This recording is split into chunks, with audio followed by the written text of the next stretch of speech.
This is what it sounds like. The Shama Israel Adonai Eloheinu Adonai Echad, which means literally, hear, O Israel, the Lord our God, the Lord is one. This is the first commandment as given by God through Moses and as recorded in the Old Testament. When we come to Jesus, we are told in the Gospel of St. Mark that a learned man of the Jews, described as a scribe, a learned man, he comes to Jesus and he questions the master. In the Hebrew language, is a rabbi, a learned man, a priest. Master, what commandment is the first of all? And Jesus answers and says unto him, I'm quoting, in the Hebrew language, Shama Israel Adonai Eloheinu Adonai Echad, which means, again, hear, O Israel, the Lord our God, the Lord is one. He repeated word for word what was given by Moses some 1300 years before, without the change of a dot. When we come to Muhammad, some 600 years after Jesus, he is confronted by a delegation of Christians. A deputation came from an area called Najran, outside Medina, and these Christians were questioning him with regards to theology and the teachings of Muhammad and the revelation that he had received. And during the course of the discussion, the spokesman for the Christian posed the question, O Muhammad, what is your concept of God? And Muhammad was made to say, as we believe, we Muslims believe, that Muhammad was inspired by God. He was made to utter words as they were put into his mouth. So he was made to say, as it is contained in the 112th chapter of the Holy Quran, Qul huwallahu ahad, say, he is God, the one and only. The last word. Ahad. Ahad means one and only. Jesus said Echad means one and only. Moses said Echad, which means one and only. What is the difference between these three? Actually, it's the same word meaning the same thing. The Hebrew language, you say Echad, Arabic is Ahad. And if I write that on the board, you know, it's an amazing thing. If I write Ahad, I want to make it Echad, I just put a dot. That's all. That makes it Ha into the Kha. Ahad, Echad. Meaning the one and the same thing, which means in the fundamentals of the teachings of Moses, Jesus, Muhammad, we say no change at all, as given by the prophets. Then in the teachings also we find a relationship, that each is an evolution of the previous teaching. For example, you see the children of Israel, they came out of the Egyptian bondage and they were moving into the Sinai Peninsula for 40 years, a wandering people, moving from oasis to oasis.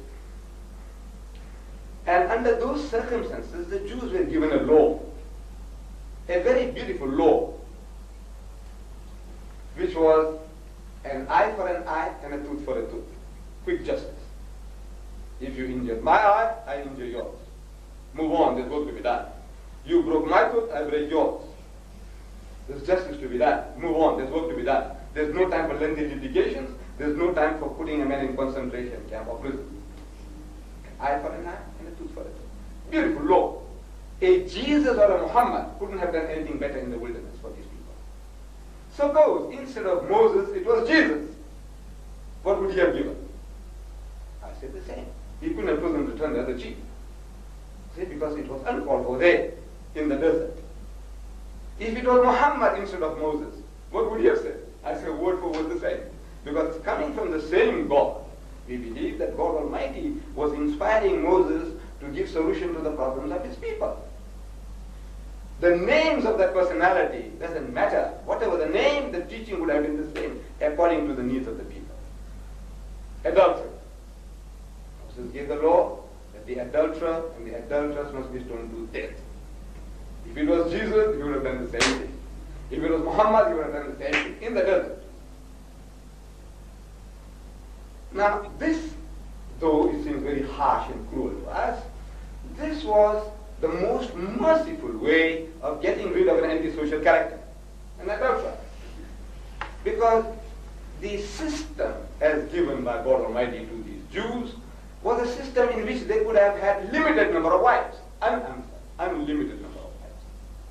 You know, Solomon had 1,000 wives and concubines, and God didn't say one word against that. Almost every prophet mentioned in the Old Testament had more than one wife. David, Jacob, he married 2 sisters at the same time. Abraham, he had altogether 3 wives. And so on. Almost every prophet you name, he had more than one wife. And God didn't say one word against that system. And a system which allows unlimited number of wives. Why must you go and interfere with somebody else's property? Can you see the logic of it? I mean, if 1 was not enough, you take number 2. If 2 is not enough, take 4. If 4 is not enough, take 40. Why do you have to go and despoil somebody else's property? That person is an antisocial character, and the best thing to do with him is kill him and make him an object lesson for others. See? So it's a very cruel thing. Stoning a person to death. You can imagine. It's a slow, painful death. And this was to be done in public. Not hidden away somewhere behind the walls, say in Victoria, what they call it, death row. No, where nobody knows what's going on. No, bring the guy to the marketplace. The whole community gathers and says, you see this adulterer and this adulteress, this is justice being meted out to them. Suppose we were there. You said, not for me. Would you like to go through that? So can you see now? I said, if Jesus or a Muhammad couldn't have done anything better in the wilderness. It was a beautiful law for a nomadic people. But laws have a tendency to change the characters of people over a period of time. Any law. Well, let's take our own law. We are living in a color-conscious country. Everything's based on color. And I can tell you my experience. For 40 years I've been talking to people. I love to talk. I love to talk. I love to share with people my thoughts and what little God has given me of my food. And let me tell you that I have invited hundreds of whites to my home. I invited Africans and colors and Indians, but I'm talking specifically about the whites. Hundreds of whites, businessmen, learned men, priests, theologians, hundreds of them. And they come and enjoy my hospitality, they enjoy my food. Our food is good. The food that we cook. I tell you, the white man, he laps it up, he relishes it. The Afrikaner, he loves it. And the color of the African, nobody can resist the food that we offer. Am I right? You see, everybody loves our food. Maybe the way we put our spices and the way we cook, the aroma that comes from our pots, you just can't, irresistible. So the white man and the woman, they enjoy my food and they enjoy my talk. Because whatever I'm talking is from an angle which they might not have seen before. Because it's something novel to them. So they enjoy talk and they enjoy the food. And they thank me profusely when they part. And subsequently when I meet them in the streets, they shake hands with me. How is Mr. Deedat? How is the family? Convey my regards to the missus. But no white man, by God I tell you, no white man in 40 years has invited me to his home for a cup of tea. I'm asking my European people that I can talk to. Look, I'm not trying to score any points against anybody. But I'm asking, don't you people know how to reciprocate?